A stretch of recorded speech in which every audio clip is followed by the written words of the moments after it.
Dear students, you're welcome in 11th Political Science class, Chapter 3rd, Election and Representation. चुनाव एवं प्रतिनिधित्व। आज का जो टॉपिक है वो है need of elections. Why do we need elections, या चुनावों की आवश्यकता क्यों पड़ती है।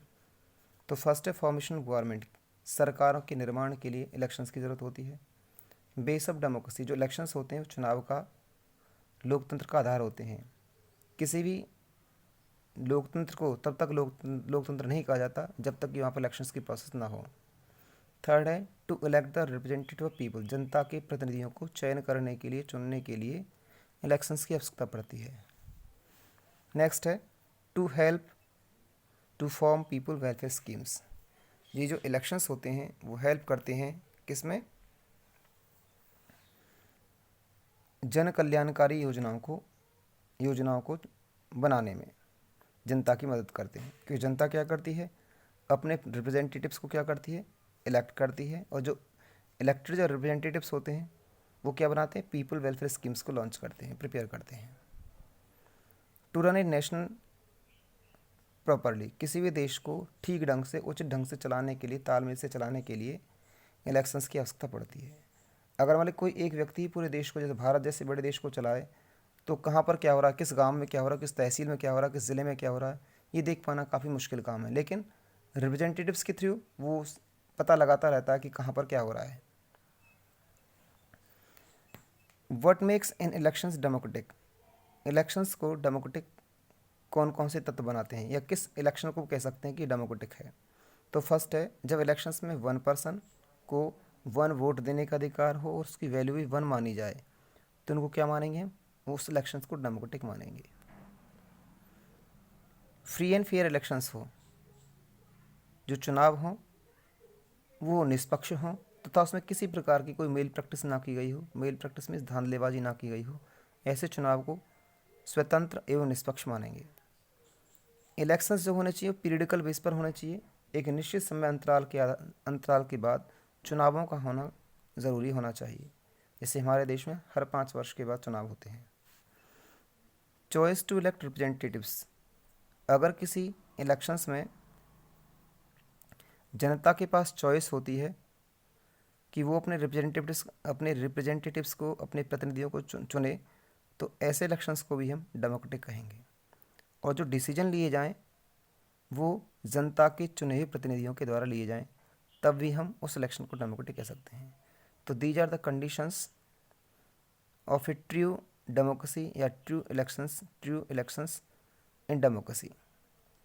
अब हम बात करते हैं इलेक्शन मेथड्स के बारे में। जो चुनावों की प्रक्रिया है, चुनावों के जो तरीके हैं वो मुख्य रूप से 2 हैं। एक है FPTP सिस्टम, जिसको बोलते हैं first past the post system, और हिंदी में कहते हैं इसको जो सबसे आगे वही जीते। इसको डिटेल में अभी हम पढ़ने वाले हैं। Number 2 proportional system of representation, अर्थात समानुपातिक प्रतिनिधित्व प्रणाली। तो आइए हम बात करते हैं first past the post system क्या है।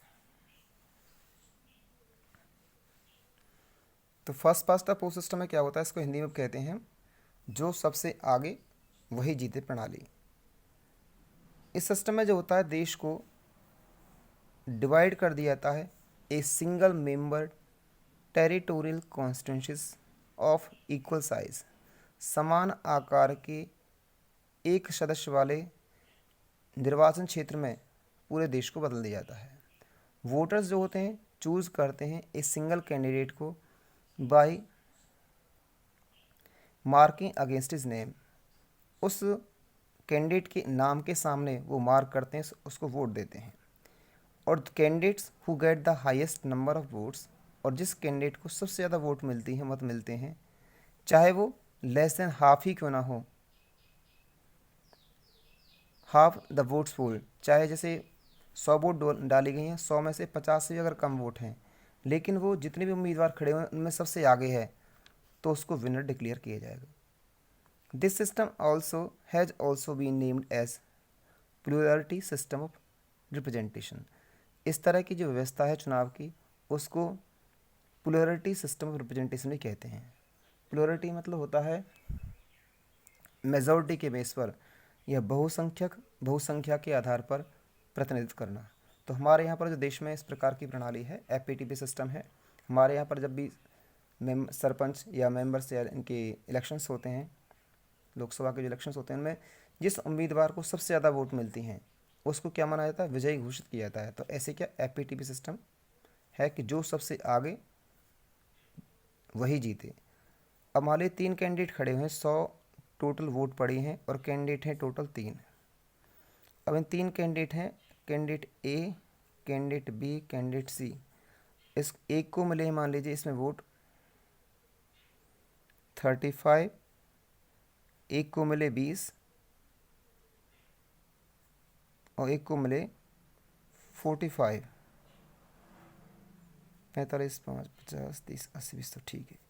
तो विनर जो हम डिक्लेयर किसको करेंगे, सी जो कैंडिडेट है उसको विनर डिक्लेयर करेंगे। किसके हिसाब से, एपीटीपी सिस्टम के हिसाब से।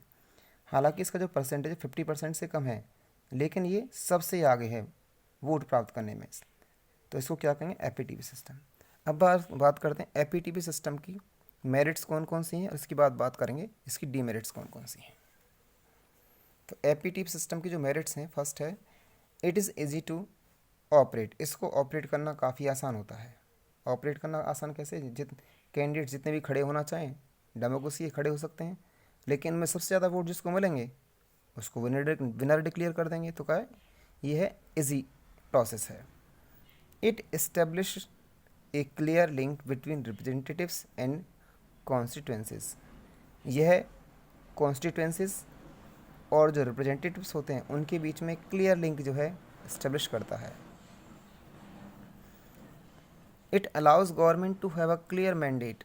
यह गवर्नमेंट को अलाउ करता है to have a clear mandate, एक स्पष्ट जनादेश के लिए, on the basis of plurality, बहुसंख्या के आधार पर। अर्थात जिसको ज़्यादा इसमें वोट मिलती हैं उसको क्लियर मैंडेट मिलता है और वो विनर डिक्लेयर किया जाता है।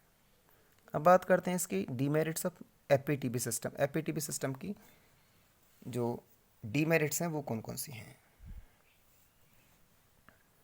फर्स्ट है, इसमें बहुत सारे जो वोट हैं वो वेस्ट हो जाते हैं। जैसा हमने यहाँ पर देखा कि इन 45 वोट्स के आधार पर जिन व्यक्तियों को ये 45, जिस कैंडिडेट को ये 45 वोट मिले हैं उसको विनर डिक्लेयर कर दिया है।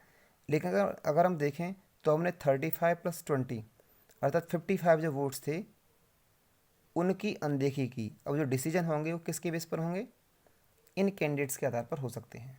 तो इस तरह से क्या है, बहुत सारे जो वोट हैं, ये वोट जो थी आपने देखा 55 वोट्स जो थी वो वेस्ट हो गई। Specially those cast for the losing candidates, खासकर वो लोग जो एक लूजिंग कैंडिडेट के लिए वोट करते हैं। It undermine the legitimacy of government, ये कानून की वैधता को कम कर देता है, क्योंकि इसमें क्या होता है, जो रिप्रेजेंटेशन होता है माइनॉरिटीज़ को और वुमेन को, वो क्या सफ़र करता है।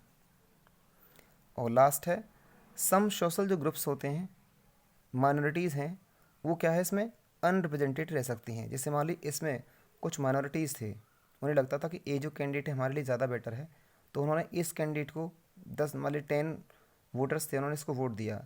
तो इसमें क्या है, जो माइनॉरिटीज़ जो ग्रुप है या कोई सोशल ग्रुप है वो अनरिप्रेजेंटेड रह गया। कहने का मतलब है कुछ लोगों के पास तो क्या होते हैं, उम्मीदवार होते हैं, जैसे जाट जाति के लिए कोई ना कोई उम्मीदवार है, या दूसरा कह सकते हैं कि हम बनियों के लिए है, तीसरा कह सकते हैं खाते के लिए है। लेकिन वहाँ पर अगर कुछ 10 या 12 लोग उस गांव में अगर कुछ मुस्लिम फैमिली के लोग रहते हैं लेकिन उसका कोई उम्मीदवार नहीं खड़ा हुआ है, तो उस मुस्लिम फैमिली के लोगों के लिए क्या वो अनरिप्रेजेंटेड रह गया।